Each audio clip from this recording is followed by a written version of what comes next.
In this episode of For These Are My Thoughts, we dip our toe into the cesspool of politics. But before we do, we want you to know that we are not endorsing any politicians or any stances.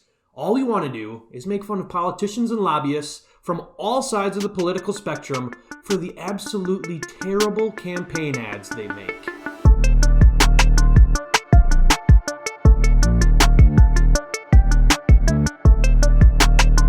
Hello everyone and welcome to For These Are My Thoughts. Today I want to talk to you about campaign ads. Campaign ads are the biggest way that politicians and lobbyists share the information about what a politician is for and against. They are also the worst things on our television screens because nothing is worse than watching a Packer game and then cutting to commercial, seeing how Papa John's has better ingredients, better pizza, better money, better shoes.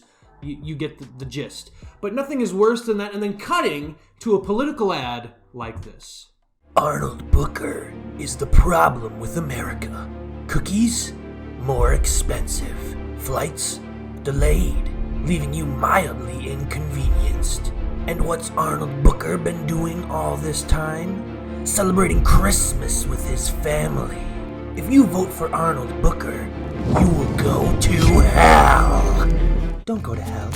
Vote for Teddy Jackson. He hates Christmas. Teddy Jackson approves this message. Political ads like this seem to run all the time, and there seems to be a formula when making a political campaign ad. You attack your opponent with depressing imagery, with headlines and claims that may be absolutely false, but who cares? And then you add some doom and gloom music to the ad. And then all of a sudden you cut to the politician that the ad is actually for, and it shows them in almost a godlike state with a tagline of "so-and-so approves this message." And while our fake ad may have been a bit over the top, a bit cheesy, my goodness, have political ads, real political ads, flipped their absolute freaking lids. Like, for example, Jim Lamon from Arizona, who ran an ad during the big game a few years ago that depicted him dueling Democrats like Nancy Pelosi and even President Joe Biden in the Old West, complete with shooting at them with guns. And guess what? This cinematic masterpiece of an ad has a director's cut. Yes, that's right, a director's cut. Someone sat in the editing room for this ad and said, get some more of this ad in my veins. But political ads like this that mirror the same kind of over-the-top theatrical acting that you may have seen from James Corden in the movie Cats that is bordering on parody are becoming the norm.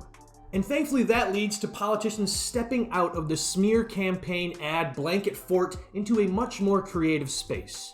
But even that creative space is a little weird. Take Levi Tileman, who voluntarily let his brother pepper spray him directly in the eyeballs to prove his point on school safety. And I know what you're thinking. I didn't know Steve-O was running for political office. But politicians are indeed so desperate for you and I to think that they're down to earth, relatable, and will do a good job of making good, productive decisions for our cities, countries, states, and nation that they're willing to put their bodies on the line for it.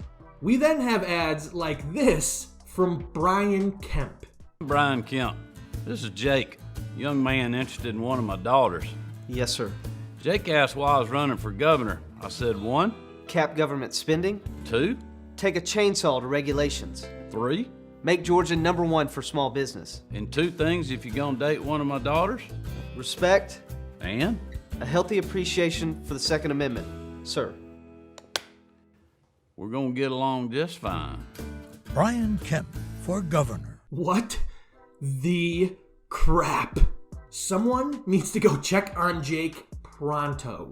Think about this for a second. Someone at the campaign advisor table for Brian Kemp pitched this idea for an ad where they go and get his daughter's high school boyfriend, bring him to the house, and hold him at gunpoint until he correctly affirms Brian's political stances.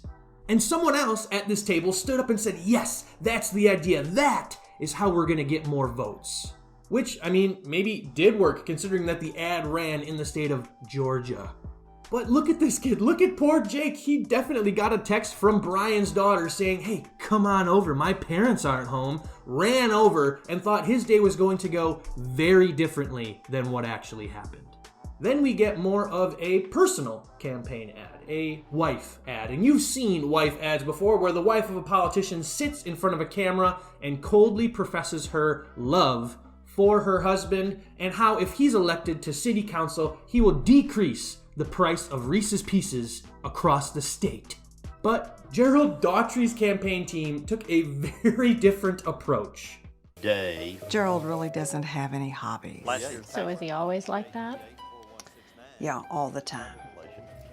You know, I think I like helping around the house here.